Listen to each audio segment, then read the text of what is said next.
You know how a massive skyscraper gets built? It doesn't just happen. It all starts with a single, incredibly detailed blueprint. Well, for a company, that exact same kind of blueprint for success, the one that guides everything, is called the master budget. So let's break down how it all works.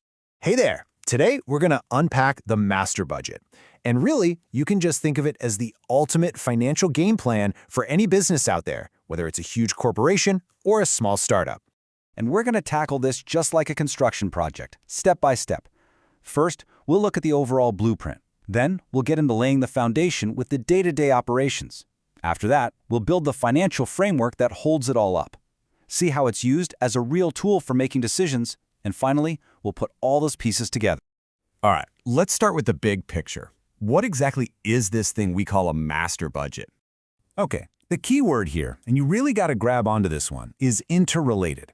A master budget isn't just some folder with a bunch of random spreadsheets. No, each part is directly connected to the next. Think about it. If your sales budget says you're going to sell 10,000 widgets, well, your production budget has to plan to actually make those 10,000 widgets. And that decision then tells you what you need for your materials budget, your labor budget. You see? It's all one big logical chain reaction that creates a single, cohesive plan.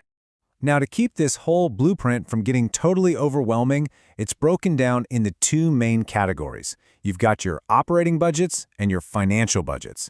Each one tells a different but equally critical part of the company's story for the year. Okay, so let's dig into that first part of our blueprint. Before you can even think about the money, you have to plan the action. This is all about laying the operating foundation. So what's the core difference here? It's actually pretty simple. Operating budgets are all about the main business, the income-generating activities. How are we going to make money? What are we selling? How much does it cost to make it? On the other hand, financial budgets are about the money itself. Do we have the cash on hand to pay for all this stuff? And what's our overall financial health going to look like when all is said and done? So if we dive a little deeper into these operating budgets, you'll see they're all about setting goals. They give the sales team a concrete number to hit. They give the production team a clear target for manufacturing. And all of this information, the revenue you expect from sales, minus all the costs of production and other expenses, that's what gets rolled up to create your budgeted income statement. It's essentially a sneak peek at your potential profit. And listen, if you only remember one thing, let it be this. The sales budget is the absolute cornerstone of the entire master budget. Every single other number flows from this one forecast. But here's the catch. It's also the hardest part to get right. A bad forecast, maybe because of a new competitor or a change in the economy, creates a massive domino effect. If you overestimate your sales, you're going to be swimming in unsold inventory.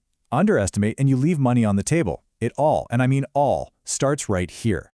Okay, so we've planned our operations. We know what we want to sell. We know what it's going to take to make it.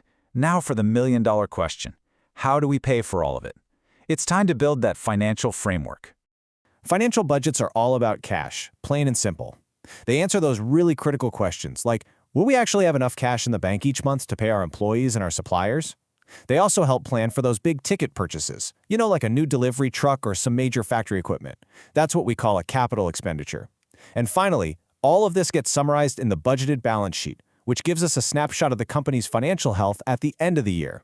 In this table here, it just lays it all out perfectly for us. On one side, you've got the operating budgets, sales, production, expenses, which all lead to that projected income statement.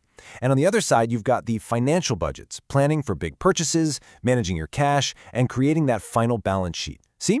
They're two sides of the same coin, and they have to work together. So, we've defined all the parts of the blueprint. But you might be wondering, why go through all this trouble? Well, let's talk about why the master budget is one of the most powerful tools a manager can possibly have. And that's a fair question, right? Is this whole thing just a massive number-crunching exercise for the accounting department? No way, not even close. The real power, the real magic of the budget comes after it's been created. And there you have it. The budget isn't just a plan, it's a yardstick. It's the benchmark that you measure your actual performance against. So at the end of the quarter, managers pull out the budget and ask a very simple question. Okay, how did we actually do compared to what we planned to do? This is exactly what they're looking at. Did we hit our sales target? Yes, awesome. No, why not? Were our production costs in line with what we budgeted? Did we go overboard on marketing or office salaries, our selling and admin expenses?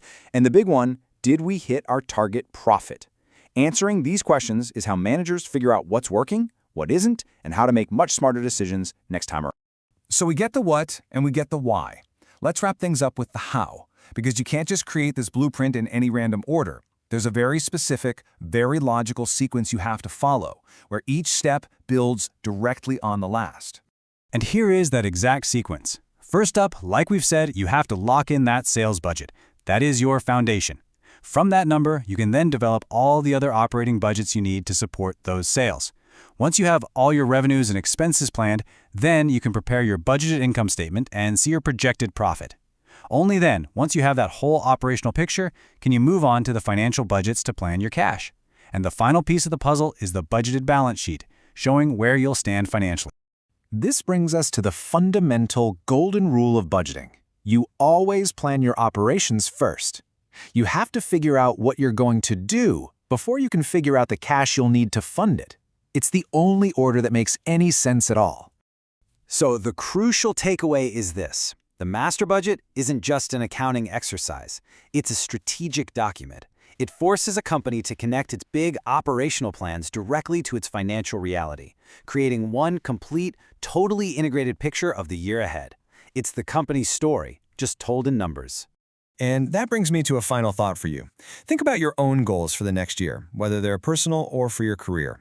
If you were to create a master budget for yourself, what would be your sales budget? What's that one core thing, that one cornerstone outcome that everything else would have to be built around?